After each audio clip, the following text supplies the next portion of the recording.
Salam sejahtera dan salam serak kusayang bersama saya Janet Bennett.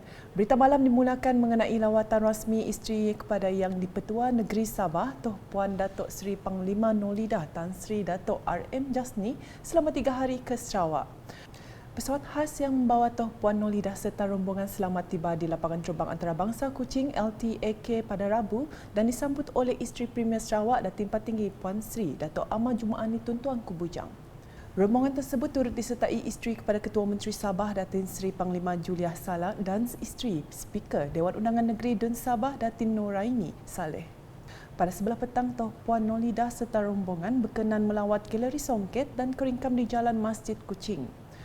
Selepas itu, beliau akan mengadakan kunjungan hormat kepada isteri Yang di-Pertua Negeri Sarawak, Tuan Puan Datuk Patinggi Ragat Kurti Taib di kediamannya di Demak Jaya, Kuching. Turut hadir menyambut ketibaan rombongan tersebut Timbalan Menteri di Jabatan Premier Sarawak Undang-Undang MA 63 dan Hubungan Negeri Persekutuan Datuk Sharifah Hasidah Syahid Ahmad Ghazali, Timbalan Setiausaha Kerajaan Sarawak Operasi Datuk Dr. Sabariah Putin dan tetamu hormat yang lain. Berita seterusnya, Sarawak menjangkakan sekurang-kurangnya 100 bilion ringgit nilai pelaburan dan pembelanjaan akan disuntik ke dalam ekonomi negeri menjelang 2030.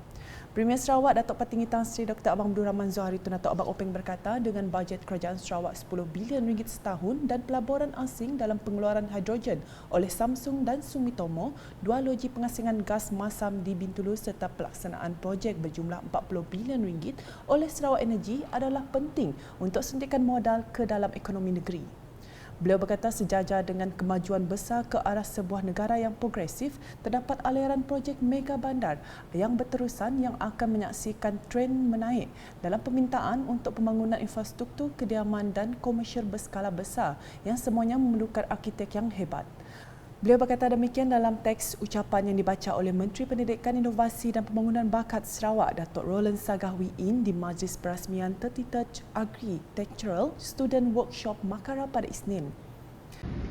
With the robust growth spearheaded, there is serious needs for skilled labourers and professionals in the built environment sector to serve in the planning and construction of industrial parks, factories, infrastructures, and commercial and residential properties in order to accommodate the needs of the investors, industries, and the workers.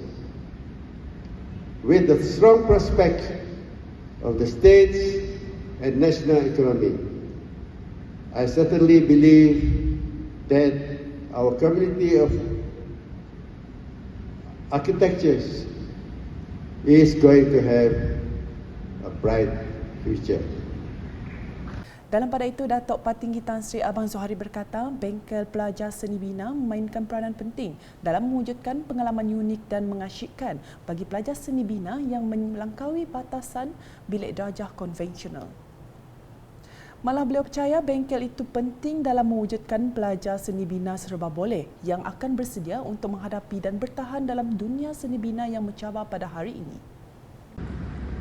All in all, I believe that the workshop is vital in creating an all-round architecture students who will be ready to face and survive today's challenging world of architecture. It is my sincere hope that this workshop will ignite and encourage the confluence of ideas, just like the rivers we have in Sarawak. We have so many rivers, and there's so many confluence of rivers, but it goes into one Kuala. That's where you see how we have so many different races, ethnic groups in Sarawak, and we also eventually group into one. Keperkembangan di Kenawit, projek pembinaan Sekolah Kebangsaan SK Pedai dan SK Nanga Jagoi yang menelan kos 13.5 juta ringgit kini telah siap sebanyak 40%. Menteri Pendidikan, Inovasi dan Pembangunan Bakat Datuk Roland Sagah Wiin berkata projek tersebut sedang giat dilaksanakan dan kini hanya tinggal proses pemasangan sistem binaan berindustri. Langgar Jagoy ya, yang dalam belanja sebanyak 13,5 juta. 13,5 juta sekarang adalah dalam peringkat pembinaan dan telah kedua-dua sekolah itu kurang lebih siap dalam 40%. Tapi kita telah sekarang adalah kerja hanya untuk kerja IBS yang kita percaya akan lebih cepat lagi dan mereka telah berjanji untuk menyiapkannya sebelum hari Krismas. Hari Krismas adalah 25 Disember dan kita berharap ini akan dapat siap dalam masa yang disebut mereka itu dan akan memberi kemudahan yang baik untuk sekolah. Beliau berkata demikian kepada media semasa mengadakan lawatan bagi memantau projek pembangunan sekolah Daif di Sarawak pada Selasa. Katanya projek pembangunan sekolah yang dilaksanakan ini melibatkan 12 buah sekolah di bawah satu pakej. Hadir sama Timbalan Menteri Pendidikan, Inovasi dan Pembangunan Bakat 1 Dr. Anwar Rabai, Timbalan Menteri Pendidikan, Inovasi dan Pembangunan Bakat 2 Datuk Francis Harden Hollis, Ahli Dewan Undangan Negeri Machar, Alan Sidan Gramong dan Adun Ngemah Anyin Jana. Sementara itu, ketika mengadakan lawatan ke SK Batu 36 Tamin dan SK Penghulu Iban pada sebelah petang, Datuk Roland berkata kerajaan telah memperuntukkan lebih 20 juta ringgit untuk menaik taraf 3 buah sekolah daif iaitu SK Penghulu Iban Sibu, SK Batu 36 Selangau dan SK Sangan Iban Tatau. Ujarnya ia merupakan fasa ketujuh projek di bawah program 1 bilion ringgit bagi menaik taraf sekolah daif di Sarawak. Itu adalah perbezaan yang melibatkan sekolah daif di bawah program 1 bilion dan ini adalah pakej yang ketujuh yang melibatkan 7 buah sekolah rendah 3 sekolah rendah dan sekolah-sekolah yang di bawah pakej ini adalah SK Penghulu Iban Sibu, SK Batu 36 Selangau di Sibu juga dan SK Sangan Iban Selangau tapi di Tatau. Menurutnya, secara keseluruhan, SK Penghulu Iban menelan belanja 7.9 juta ringgit, SK Batu 36 sebanyak 4.9 juta ringgit dan SK Sangan Iban sebanyak 8 juta ringgit. Beliau juga amat berpuas hati dengan kerja-kerja yang dilakukan oleh sesetengah kontraktor dan berharap beberapa kontraktor berusaha lebih lagi untuk menyiapkan projek. Terdapat 476 sekolah daif di Sarawak dan lebih 200 sekolah akan dinaik taraf dalam fasa awal ini.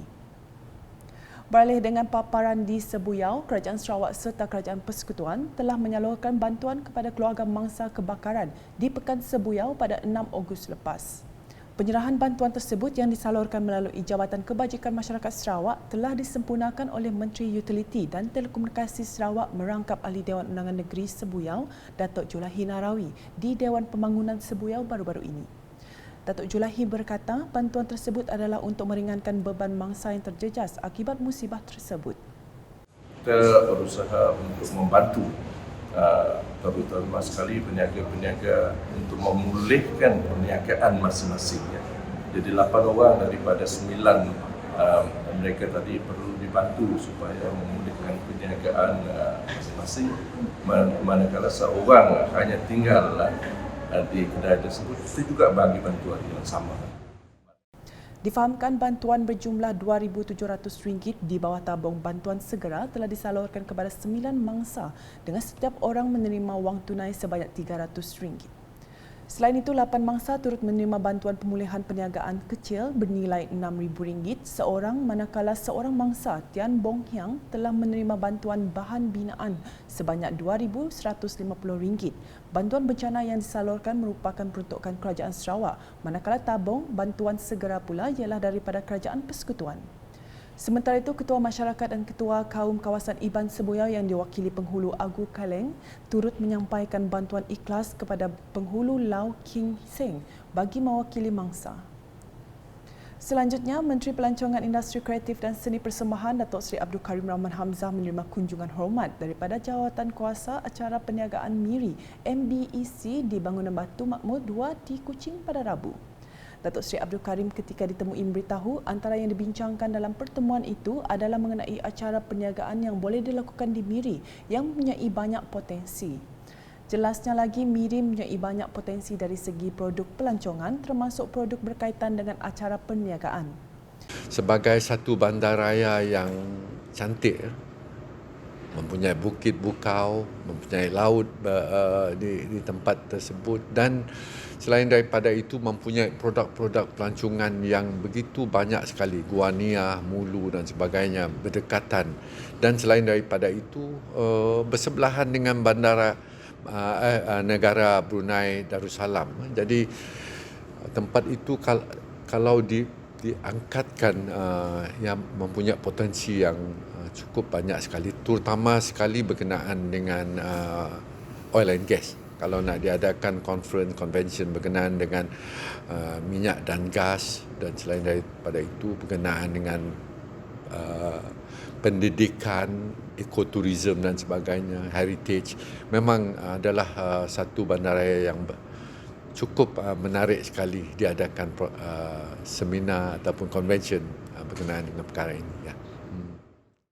Dalam pada itu, beliau berkata MIRI adalah bandaraya yang cukup menarik diadakan seminar ataupun convention berkenaan dengan pendidikan eko-pelancongan dan warisan. Kunjungan hormat ini telah diketuai oleh pengerusi MBEC yang juga Datuk Bandar MIRI Adam Yee Siu Sang dan turut disertai Ketua Pegawai Eksekutif Business Events Sarawak Amelia Roziman dan ahli-ahli MBEC yang lain. Dalam perkembangan lain, Majlis Penasihat Wanita Sabah MPWS telah melakukan kunjungan hormat terhadap Menteri Pembangunan Wanita, Kanak-kanak dan Kesejahteraan Komuniti KPWK Datuk Seri Fatimah Abdullah bertempat di Wisma Wanita di sini pada Selasa. Rombongan diketuai pengerusi MPWS Datuk Dr. Tarziah Tizek Taman itu bertujuan menjelaskan peranan, tanggungjawab serta aktiviti yang telah dilakukan dan akan dilaksanakan dalam tempoh 2 tahun ini. Menurutnya, MPWS juga telah memberikan tumpuan untuk membangunkan program Akademi Kepimpinan Sabah AK1 sebagai satu platform memperkasa wanita di Sabah menerusi pelbagai program dan aktiviti memperkasakan golongan wanita. Sementara itu, Datuk Seri Fatimah juga dimaklumkan bahawa MPWS bersama-sama kementeriannya dapat membangunkan bakat wanita dalam bidang kepimpinan di peringkat komuniti. Ketika ditemui media, beliau berkata bahawa wanita Sabah dan Sarawak berkongsi komitmen untuk memperkasakan keluarga dan wanita. Kita mempunyai hasrat yang sama dan aspirasi yang sama, iaitu untuk memperkasakan wanita dan keluarga. Keluarga.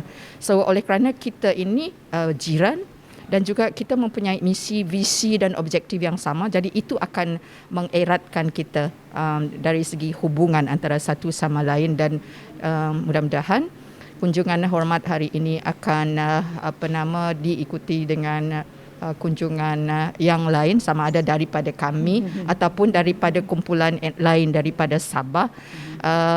Oleh kerana kita sudah bebas bergerak dan inilah saya rasa peluang ya untuk kita sama-sama mengeratkan hubungan baik antara kita ini rakyat Sabah dengan wanita Sabah dan wanita Sarawak untuk tujuan yang sama, memperkasakan wanita dan keluarga kita.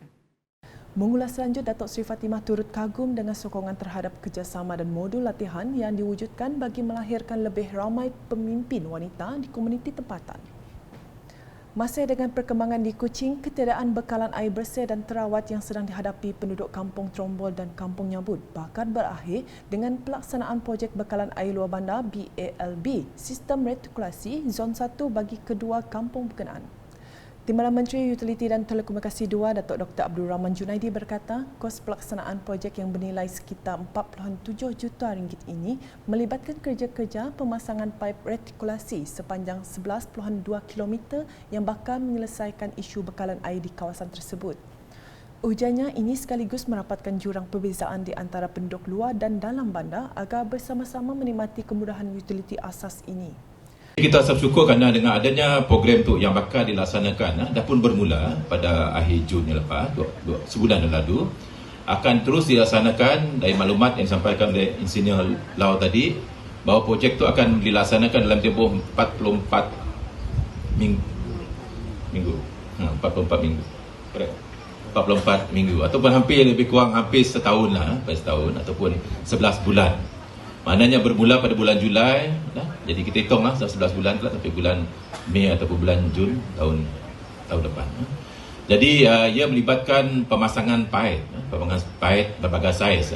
Jadi siapa yang dapat datang dari luar, datang ke kampung Tombol tu, kita anggap paip hitam ya, yang disebut sebagai HDPE pipe.